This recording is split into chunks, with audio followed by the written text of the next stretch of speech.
So, firstly, welcome everybody to my review of the Pennine Way.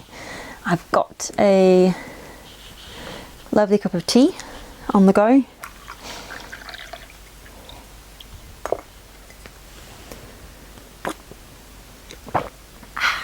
It is a rather chilly October morning. I'm currently in my tiny house. I have the stove on, so that's going to heat it up, and I thought I would do a review of obviously the Pennine Way. And if you're wondering why I'm not sitting in front of the fire, it's because throughout the winter months I do fireside chats beside the fire, and I wanted that to be a bit different than that, so I thought I would do it upstairs. The tiny house is slowly taking shape. This is kind of like my kind of office in the tiny house. Got a little sofa, got my kind of vision board, and I've got my editing computer. So without further ado, let's get into it. The Pennine Way is a hike which either starts or ends at Edale in the Peak District and ends in Kirk Yetholm on the Scottish border. It's about 265 miles according to this guidebook, and I've seen those numbers fluctuate, but the blurb on this book says the Pennine Way traverses the backbone of England, passing through 3 national parks and a huge area of outstanding national beauty. Much of the landscape is high and wild, but it drops down into a delightful little towns and villages, each well provided with accommodation and refreshments. The highest point is Cross Fell, which is 893 metres or 2,930 feet, and that's also where Greg's Bovey is. So you pass through Northumberland National Park, which involves the Chevets in Scotland, the North Pennines, Yorkshire Dales, South Pennines and the Peak District. I have some questions here and have some stats of how many miles I covered each day. And so I hiked the Pennine Way in about 10 days in August of 2025, which was also the 60th anniversary of the Pennine Way. My stats and mileage is counted on my Fitbit. This is just a really basic Fitbit. I've had it for a few years, and from that I've gathered the data of mileage, steps and calories if anyone's interested. So in total, according to my Fitbit, on those days I hiked 284 miles, and that includes getting a bit off trail to resupply and also getting off trail to find somewhere to camp. In England you can't officially, well, you cannot wild camp, so I would kind of walk a bit away from the trail to find somewhere a bit more secluded. So that's where I added a few more miles, and I'd say my miles also comes from walking to and from the camera, which you do a lot when you're filming alone. Well, my highest mile count was 31 miles and a half. For the majority of I'll put it on the screen just so it's there. But yeah, my lowest mile count was on the first day, which was only half a day. I only did 50 miles that day. I remember I wanted to get my hiking legs, and I'd started at the Scottish border, which is where you begin with the Chevets. There's a lot going up and down, and yeah, I only managed 15 miles that day. But as I say, I wanted to just break it in gently. And then I can remember on the Monday, I knew I wanted to be done by midday, if not before, because I really wanted a burger at the Old Nag's Head. So I did 20 miles. I think I was there by like midday, but it felt so good to be there. My total step count was 697,000. And as you would expect, on my biggest mile day, I did 26,000 steps, and I used over 5,000 calories that day. And foot update, I know I mentioned that my left foot was hurting. It is now, touch wood, completely back to normal. I think I just overworked it and put a lot of strain on it, and it was just kind of feeling the pinch, but thankfully it is back to working order. I actually went for a run this morning, and yeah, my foot is great. Someone asked on one of the questions, how do I charge my devices? Charging wise, I have my camera batteries to charge, my stereo pen and my phone. The stereo pen, which is what I use to purify my water, that has an amazing battery life, and I rarely ever have to charge that, and I never have to charge it on trail. At least not on a trail this short. And also my batteries, and then I have my phone. This was actually the game changer this time. When I did the coast to coast, I had my old phone and the battery life was terrible. I got a refurbished second-hand phone, and the battery life on this lasts for 2 days, which is amazing. Obviously I keep it in aeroplane mode. I only use it for location and taking pictures, and yeah, I'm not on there watching YouTube or listening to music, so yeah, the battery life on my phone goes a long way. In order to charge my devices, I carried 2 battery packs, one 10,000 and this is 20,000. And they just about got me through. On the morning of the last day, I had about 40% left on my phone, which got me through. Because I wild camp all the way, I am relying on these. I do carry a little USB plug, which I can plug into a power outlet if I come across one. I needed to charge up my devices like in a cafe, or if I did choose to stay in accommodation, I have the option just in case.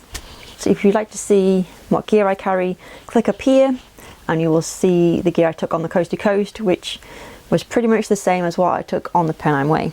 Were you happy with the time of year you did the walk? And I'd say yes, I was super happy with the time of year that I did the walk. I don't normally hike in August in the UK just because it's the summer holidays, it's the hottest month of the year, and things are normally expensive. So I tend to either do my through hikes in May or September. But I just finished a summer job and I was just about to start some training for a winter season job, and I had 2 weeks in August in which to do the trail. So I just decided to fit it in between this new set of training and went for it. I actually didn't see that many hikers on the trail, which surprised me. There were times when I did dip into town and it was busy, but I would expect it to be a bit more busier.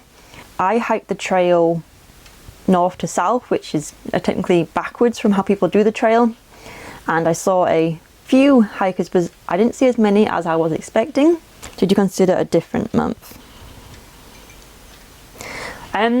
No, I think if I'd had the chance to have done it in May or September, then potentially I would have done it in September, but as things went, I'm quite glad with how it went in August. There were a few really hot days, but I hiked the Pacific Crest Trail, or know what to expect when hiking in hot weather. Were there any aspects of nature or wildlife you enjoyed on the Pennine Way? I think I enjoyed pretty much all the nature and wildlife that I saw. I saw quite a few in terms of birds. There were lots of buzzards, kestrels, quite a few, I think they're called lapwings, and they were really nice to see. And I saw a lot of sheep and cows. They kept me company on the trail. And in terms of nature, I really enjoyed the geology.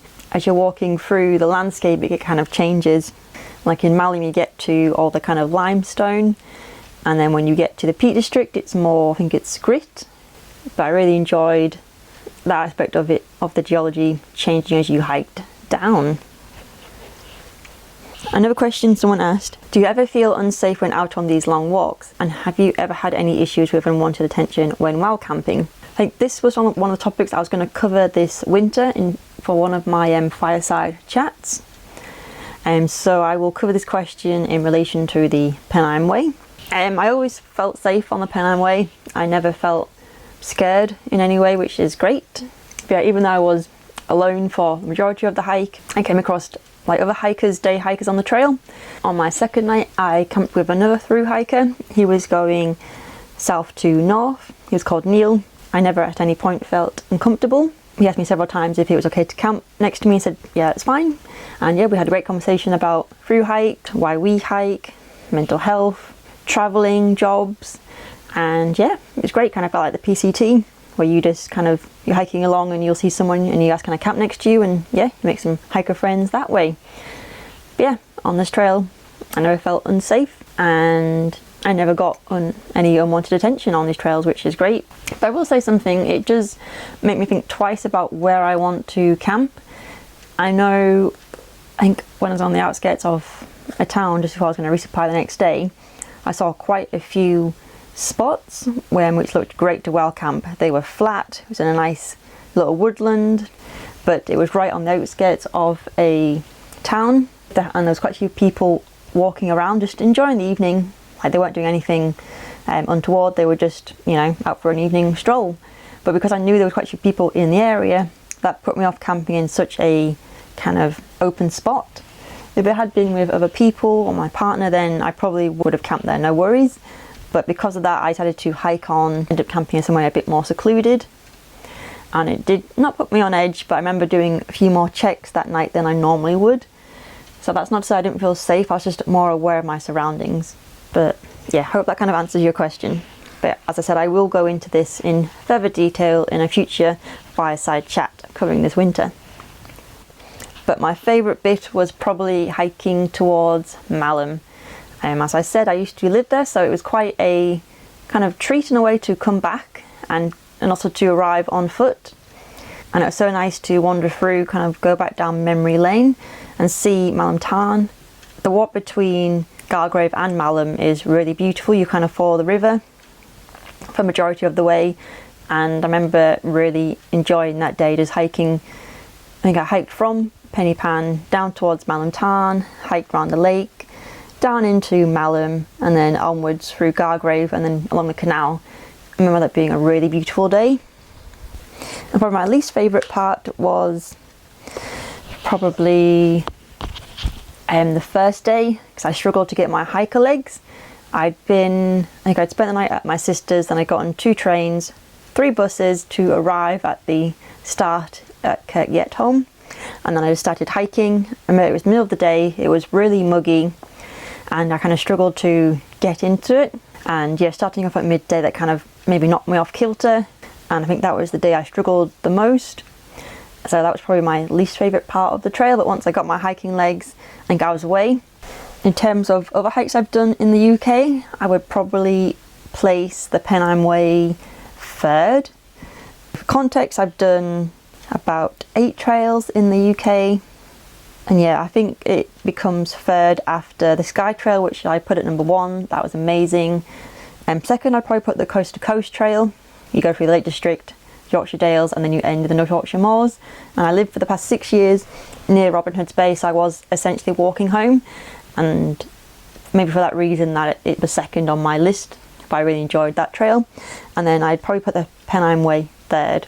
Other trails I've done in no particular order after this is the Dales Way, South Downs Way, the Cleveland Way, the Wolds Way, and the James Herriot Trail. Maps I used was, I obviously had a survey map. I have the Cicero guidebook, which is, I always use these are great. And this one also comes with an up-to-date Ordnance survey of all the routes, so that was the paper map I carried. And then on my phone, so I used an app called Maps.me. I downloaded the Pennine Way to that, and then I downloaded all the areas locally to my phone so I could then use it, which is really useful in terms of if you get to a junction it's not well signposted, and you can just whip out your phone and be like, yep, boom, that way. That was my main source of using a map that I relied on the most. But obviously, never go hiking without a paper form. That's probably my advice. And one thing I'll end on is just to say, hike your own hike. Everybody hikes differently, you know, some people hike faster, some people hike slower, some people do it for fitness, some people do it for mental health reasons, some people do it for enjoyment, but I'm just going to end it here and say hike your own hike it how you want to do. Thank you for watching. I hope this video was useful and you got some useful tips from it. And if you're going to hike the Pennine Way, hope you enjoy it. And remember to hike your own hike. Take care, guys. Well, firstly, thank you for joining me for my kind of review of the Pacific Crest Trail. So firstly, thank you for joining me for my review of the Pacific Crest Trail. God damn it.